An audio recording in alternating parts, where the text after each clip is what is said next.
See the Music presents classic material. Another sees the media production. Hello everyone, I'm Felicity, and this is Classic Material, a celebration of the music that defined the times and became the soundtrack to our lives. On this episode, we take a time travel tour back to the early 80s to see the music of two iconic artists and albums that sonically predicted the shape of things to come. 1980's Dirty Mind by Prince and Street Songs by Rick James in 1981. Welcome to Classic Material, your one-stop shop for retro nostalgia. I'm your host, Digital Oldheads. Today we're blasting off through music history, focusing on two boundary-pushing albums from the 1980s. Prince's Dirty Mind from 1980 and Rick James's Street Songs from 1981. The first stop on our tour is Prince's artistic breakthrough, Dirty Mind. Released in October 1980, this funky gem caused waves with its provocative lyrics. But it also marked a pivotal shift that propelled Prince from an R&B teen idol to a bona fide rock star. With Dirty Mind, Prince pioneered his signature Minneapolis sound and introduced his brand of rock-fused funk to the world.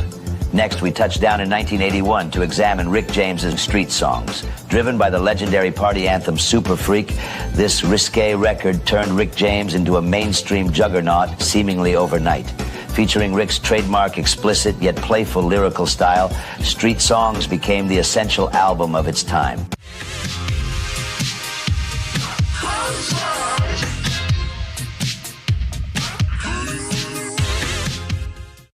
All right, y'all, let's dive into Prince's genre-bending 1980 masterpiece, Dirty Mind. By 1980, Prince's star was already on the rise with joints like Soft and Wet, Why You Want to Treat Me So Bad, and Sexy Dancer. But on Dirty Mind, Prince took his androgynous persona and risque lyrics to a whole nother stratosphere.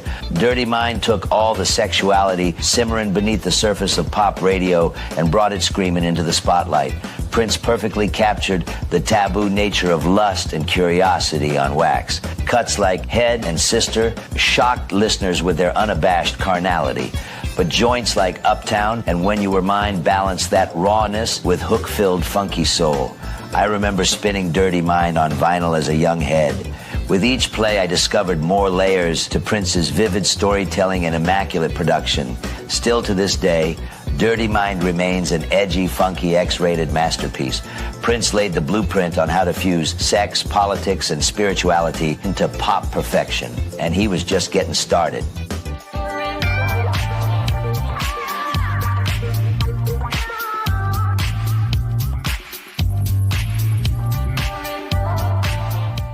Now we touched down in 1981 to examine Rick James's Street Songs. Driven by the undisputed party anthem Super Freak, Rick's punk-funk sound went mainstream overnight. Street Songs was a phenomenon. Its raw lyrics and sound solidified Rick's bad boy image while showcasing his songwriting and production. Rick James had a lock on radio, the clubs, and the streets at the same time with cuts like Give It To Me Baby and Ghetto Life. I was lucky enough to see Rick James and the Stone City Band myself in 1982 at the Rockpalast Festival in Germany. Man, they turned that mother out. You hear me? The raw energy was incredible. Rick James brought a gritty new flavor to popular music with Street Songs. It put him on the map as a true pioneer.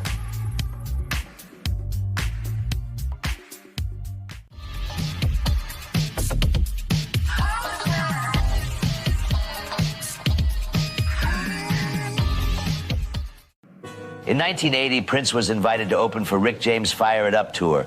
Audiences were electrified seeing these two amazing artists push boundaries each night. But according to those on the road, tensions were already simmering beneath the surface.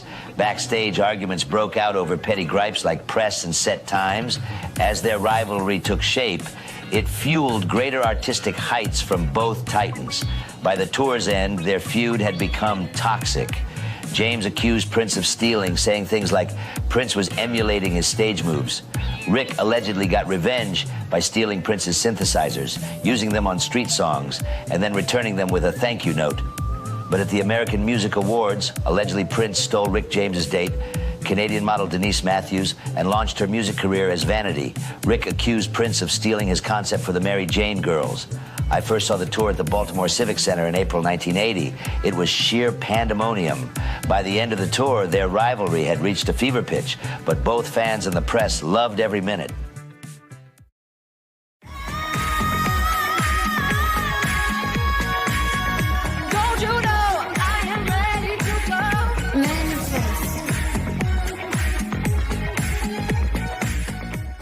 Welcome back to Classic Material. What an incredible journey we've been on. To wrap up, Street Songs became Rick James's highest charting album, spending 20 weeks at #1 and selling over 3 million copies by 1983. He dominated as the king of punk funk. 1982 saw Prince's mainstream breakthrough as well, with chart toppers like Controversy and Little Red Corvette, as well as massive hits for the time, Cyndi Lauper, Sinead O'Connor, and the unforgettable I Feel For You for Ms. Chaka Khan.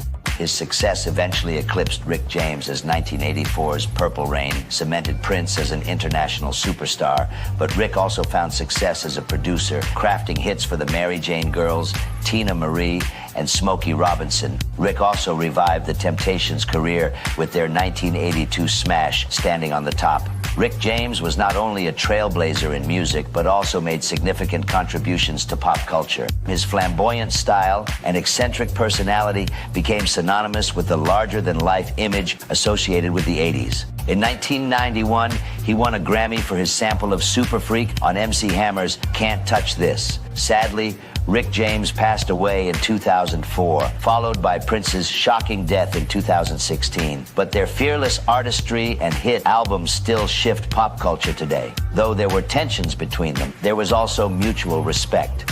Most of all, Prince and Rick James revolutionized funk and R&B as musical geniuses who brought fans worldwide immense joy and empowerment through their iconic music and legacy.